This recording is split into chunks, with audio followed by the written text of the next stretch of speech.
ఈరోజు లక్షెట్పేట పట్టణంలో రైతు సదస్సు నిర్వహించడానికి వచ్చినటువంటి బీఆర్ఎస్ పార్టీ వర్కింగ్ ప్రెసిడెంట్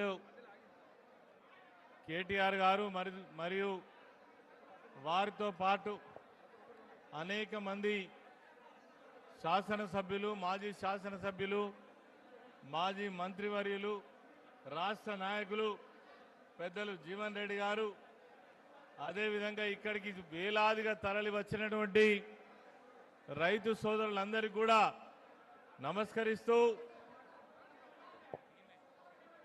ఈరోజు ఈ రాష్ట్రంలో ప్రభుత్వాన్ని నిర్వహిస్తున్నటువంటి దయలేని రైతు వ్యతిరేక విధానాలను అనుభవిస్తున్నటువంటి ప్రభుత్వం రేవంత్ రెడ్డి ప్రభుత్వం. ఇక్కడికి ఈరోజు రావడానికి ప్రధానమైనటువంటి కారణం ఈ ప్రభుత్వం యొక్క నిర్లక్ష్యానికి నిదర్శనంగా కనీసం రైతుల కొనుగోలు సందర్భంలో నెలల తరబడి వాళ్ళ యొక్క పండించిన ధాన్యాన్ని కనీసం అమ్ముకునే సమయంలో కూడా వెసులుబాటు కలిగించలేకనే నలుగురు రైతులు చనిపోతే ఆ రైతులను కనీసం పరామర్శించినటువంటి, అదేవిధంగా రైతు కుటుంబాలను ఆదుకోవాలన్నటువంటి ఆలోచన కూడా చేయనటువంటి దుర్మార్గమైనటువంటి ప్రభుత్వం ఈనాడు కొనసాగుతా ఉంది.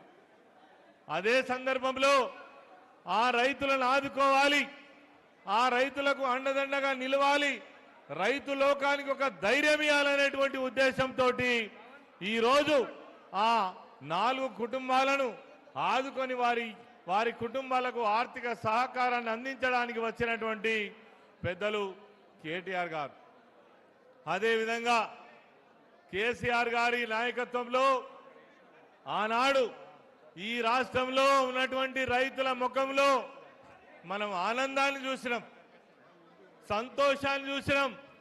కానీ ఏనాడైతే కాంగ్రెస్ ప్రభుత్వం అధికారంలోకి వచ్చిందో అదే రైతుల కళ్ళల్లో ఈరోజు నీళ్లు చూస్తా ఉన్నాం. అదే విధంగా పచ్చటి పంటలతో విలసిల్లినటువంటి తెలంగాణ రాష్ట్రం ఈరోజు నీళ్లు లేక ఎడారిని తలపిస్తున్నటువంటి పరిస్థితులలో రైతులు పంటలు ఎండిపోతుంటే, కరెంటు మోటార్లు కాలిపోతుంటే, ట్రాన్స్ఫార్మర్ పేలిపోతుంటే, మరి ఆనాడేమో కేసీఆర్ గారి నాయకత్వంలో 24 గంటల కరెంట్ ఇచ్చి రైతు లోకాన్ని, వ్యవసాయాన్ని ప్రోత్సహించినటువంటి ప్రభుత్వం ఆనాటి ప్రభుత్వం అయితే ఈరోజు మరి కరెంటు కోతలతో మరి రాత్రిపూట కరెంట్ ఇచ్చి రైతులను అరిగోస పుచ్చుకుంటున్నటువంటి ప్రభుత్వం ఈనాడు మనం చూస్తా ఉన్నాం. అడగక ముందే రైతాంగాన్ని ఆదుకోవాలని ఆనాడు ఈ రాష్ట్రంలో ఉన్నటువంటి 80 లక్షల మందికి రైతు బంధును అమలు చేసినటువంటి మహానాయకుడు కేసీఆర్ గారు. అందుకే ఆనాడు వ్యవసాయం ఒక పండుగలా సాగింది. మరి ఈరోజు మరి అదే వ్యవసాయం, అదే రైతాంగం ఈరోజు ఆవేదనలో కృంగిపోతున్నటువంటి సంగతి మనం చూస్తా ఉన్నాం. నేను ఎక్కువ మాట్లాడకుండా ఈరోజు ఈ రైతు వేదిక ద్వారా రైతులు పండించేటువంటి పంటలు, ప్రతి గింజ పైన రైతు యొక్క ఆవేదన, వారి కష్టం ఏ విధంగా ఉంటుందో మరొక్కసారి రైతు లోకానికి గత ప్రభుత్వంలో రైతాంగానికి అందించినటువంటి సౌకర్యాలను మరొక్కసారి మననం చేసుకోవడం కోసం ఈ ప్రభుత్వం చేస్తున్నటువంటి దగాకోరు విధానాలను, రైతు వ్యతిరేక విధానాలను, కనీసం యూరియా ఇవ్వనటువంటి, అదేవిధంగా కొనుగోలు కేంద్రాల దగ్గర నెలల తరబడి పడికాపులు కాల్చేటువంటి పరిస్థితి నుండి రైతు లోకాన్ని మళ్ళీ కాపాడుకోవడం కోసం కేసీఆర్ నాయకత్వంలో తిరిగి మన ప్రభుత్వం రావాలి, రైతు ప్రభుత్వం రావాలి, రైతు లోకానికి అన్ని సౌకర్యాలు గొప్పగా జరగాలనే ఉద్దేశంతో ఈరోజు ఈ యొక్క రైతు సదస్సులు నిర్వహించడం జరుగుతూ ఉంది. ఈ సందర్భంగా ఇక్కడికి వేలాదిగా కదలి వచ్చినటువంటి మా రైతు సోదరులందరికీ ధన్యవాదాలు, కృతజ్ఞతలు తెలియజేస్తూ కేసీఆర్ గారి నాయకత్వంలో ముందుకు పోదాం.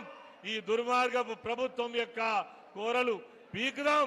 వీళ్ళు చేసేటువంటి రైతు వ్యతిరేక విధానాలను వ్యతిరేకిద్దామని చెప్పేసి ఈ సందర్భంగా మనవి చేస్తూ అందరికీ నమస్కరిస్తూ జై తెలంగాణ. దయచేసి ఇక్కడ ముందరున్నటువంటి వాళ్ళు మీరు ప్రోగ్రామ్ అంతా డిస్టర్బ్ చేస్తున్నారు, ఇది తప్పు. అన్న ఉపన్యాసం తర్వాత మీ అందరితో ఫోటోలు దిగుతారు. దయచేసి కూర్చోండి ప్లీజ్ ప్లీజ్, దయచేసి కూర్చోండి, డిస్టర్బ్ చేయకండి. మీరు కొంతమంది ఏమిటి ఆ మీడియా ఆ కెమెరాలకు కూడా కనబడతలే. దయచేసి ప్లీజ్ అందరు కూర్చోవాలి ప్లీజ్. ఇప్పుడు పెద్దలు జీవన్ రెడ్డి గారు ఈ కార్యక్రమాన్ని ఉద్దేశించి మాజీ మంత్రివర్యులు మాట్లాడతారు.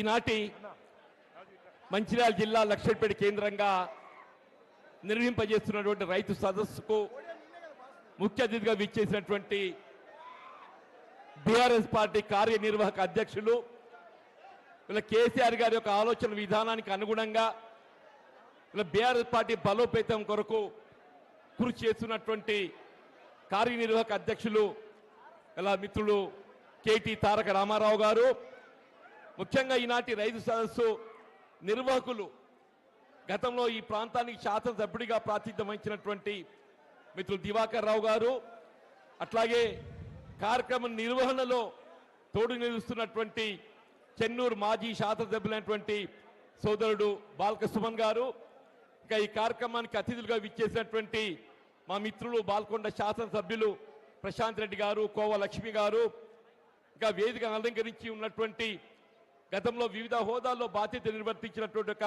ప్రజాప్రతినిధులు, మా సోదరుడు కోట్ల శాసనసభ్యుడు కల్వకుంట్ల సంజయ్ గారు, జాన్సన్ గారు, ముఖ్యంగా వీళ్ళ ఈనాటి రైతు సదస్సుకు అశేషంగా తరలి వచ్చినటువంటి ఒక రైతు సోదరులు ఇలా బీఆర్ఎస్ శ్రేణులకు అందరికీ హృదయపూర్వకంగా నమస్కారాలు చెప్తూ, ముఖ్యంగా ఈ సమావేశం యొక్క ఉద్దేశం ఏదైతే ఉన్నదో మీకు తెలియదు కాదు. 6 కాలం కష్టపడేటువంటి యొక్క రైతుకు ఏదైతుందో వీళ్ళ గిట్టుబాటు ధర కల్పింపజేయడం ప్రభుత్వ బాధ్యత. ఆనాడు మరి రబ్బీ కాలంలో ఏదైతుందో ఇదే ప్రాంతానికి చెందిన ఒక రైతులు ఏదైతుందో వీళ్ళ గిట్టుబాటు ధర పొందటానికి మరి ధాన్యం సేకరణ కేంద్రంలో విక్రయించుకుంటే ఏదైతున్నదో ధాన్యం తూకం వేసిన తదుపరి అది ప్రభుత్వ బాధ్యత అయిపోతుంది. అప్పుడు ప్రభుత్వం ఏదైతుందో తూకం వేసినటువంటి ఒక ధాన్యాన్ని తరలించలేకపోవడంతో అప్పుడు ప్రకృతి వైపరీత్యంతో వీళ్ళ అకాల వర్షాలతో ఏదైతుందో గోడగూలి 4 రైతులు దుర్మరణం పాలు కావడం జరిగింది. నిజంగా ఆ 4 రైతులు దుర్మరణం పాలు కావటానికి ఇలా నా దృష్టిలో ఏదైతుందో ప్రకృతి వైపరీత్యం అని భావించిన దానికంటే ఇలా ప్రభుత్వ నిర్లక్ష్యం ఇలా రేవంత్ రెడ్డి గారి యొక్క బాధ్యత అని చెప్పక తప్పదంటూ నేను ఆ 4 రైతుల యొక్క అకాల మరణం ఏదైతుందో ఇలా రేవంత్ రెడ్డి బాధ్యత వహించాలి. కానీ ఆనాడు ఏదైతుందో ఆ కుటుంబాలను ఆదుకోవడానికి కొరకు ప్రభుత్వంలో చలనం లేకపోవడంతో మీతో దివాకర్ రావు గారు ఏదైతుందో చొరవ తీసుకొని రైతు యొక్క మద్దతుతోని ఇదే లక్ష్మీపేట చౌరస్తాలో వారు మరి ధర్నా చేపట్టడంతో ఏదైతుందో దాదాపు 6 గంటల సమయం అక్కడ ధర్నా చేస్తే ప్రభుత్వంకి వెళ్ళి స్పందన రాలేదు. కానీ ఆనాడు వరంగల్ రైతు సదస్సులో పాల్గొంటున్నటువంటి ఒక మరి బీఆర్ఎస్ పార్టీ కార్యనిర్వాహక అధ్యక్షులు ఏదైతుందో ఈ అంశం సమాచారం ఏదైతే తెలుసుకోవడంతోనే ఒక రైతు చనిపోతే ప్రభుత్వం చలన లేకపోవడం దురదృష్టకరం అని చెప్పి పేర్కొంటూ ఇలా బీఆర్ఎస్ పార్టీ ఏదైతుందో ఒక రైతు పక్షపాత పార్టీగా ఆ కుటుంబాలను ఆదుకోవడం ఏదైతుందో ఇలా బీఆర్ఎస్ పార్టీ పరంగానే మేము ఆదుకుంటామని చెప్పినటువంటి ఒక భావనతోని వారు వెనువెంటనే ఒక్కొక్క కుటుంబానికి 5 లక్షల రూపాయలు ఆర్థిక సాయం అందింపజేసే విధంగా మీరు దివాకర్ రావు గారికి ఏదైతుందో మరి టెలిఫోన్ ద్వారా వారికి సమాచారం మరి వెలువించడం, మరి ప్రభుత్వం కూడా ఒక్కొక్క కుటుంబానికి 20 లక్షలు ఇస్తామని చెప్పారు అనేది. వీళ్ళ కేటీ రామారావు గారు ఏదైతే ఒక రైతు బిడ్డ అని చెప్పంటూ నేను ఆనాడు ఏదైతే వారి హృదయం చలించి రైతులు ఆదుకోవాలని చెప్పి ఏదైతే ప్రకటించిందో ఆ డబ్బు ఇవ్వడానికి ఏదైతే వారు స్వయంగా ఈరోజు మరి లక్ష్యం రావడం జరిగింది. కానీ ప్రభుత్వం ఏదైతుందో 20 లక్షలు ఇస్తామని చెప్పని కేవలం ఒక కుటుంబానికి ఏదైతున్నదో